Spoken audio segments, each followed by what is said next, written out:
another season, another opportunity for the Harpy Eagles to go, I would say, 7 out of 9 seasons as 4-day champions. You know, how was the early days of preparation been?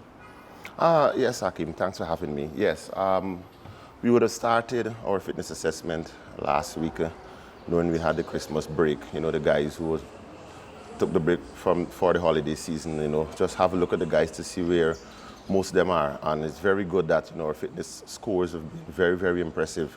So I must say thanks to our SNC, Gerald Moore, and, you know, the work from Angelica Holt as well, during that period of December, November, to make sure we keep the guys in a good space where we want. So when we start cricket in January, you know, we're where we want to be. So in terms of the fitness aspect, that's good for us. It's a good start. So we know the importance of fitness and how it is. So today obviously was meant to be the first day of, you know, the 2 practice games. So most of the guys are away, which we are aware of. So there's a lots of young players in both teams. So it's good to see what, you know, the future of Guyana holds, and this is the start.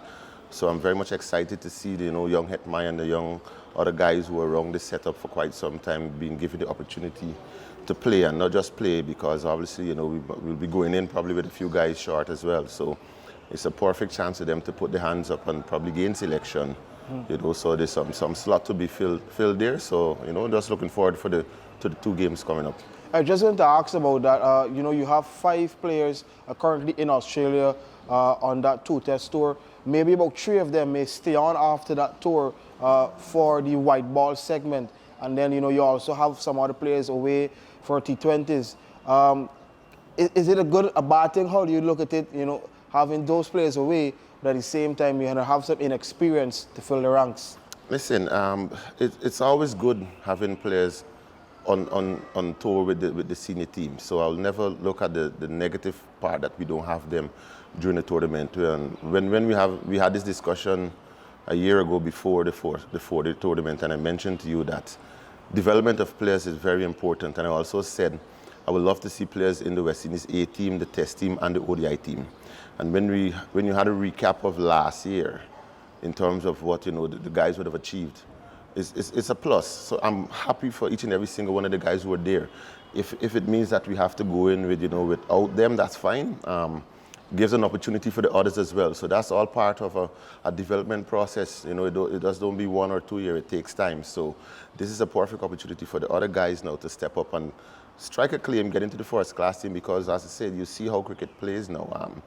You have a good season and you could get into a West Indies team, you could get into leagues all around the world. So perfect opportunity for each and every single one of the players here. Yeah, you know, doing my own assessment, I suspect a lot of these spots that potentially may have to be filled if those guys opt to take a break after the test series are going to come from the batting department per se. What are some messages you want to send to some of the youngsters about what they need to put up their hands in these 2 practice matches? Hopefully, you know, the weather improves. Yeah, I just had the first meeting with my team, and I say to the young Hetmai and the guys in the dressing room, don't just see this as a normal practice match. It's an opportunity, right? You get the opportunity, just make the best of it, right? Like I said, I mentioned the spots available. So, you know, they know what they're about and what we're looking for them in the next 2 games. So make the best of the opportunity, go out there, give it your all, and, you know, you could be selected for the Guyana team. So just get runs, get wickets, and, you know, go out there and produce.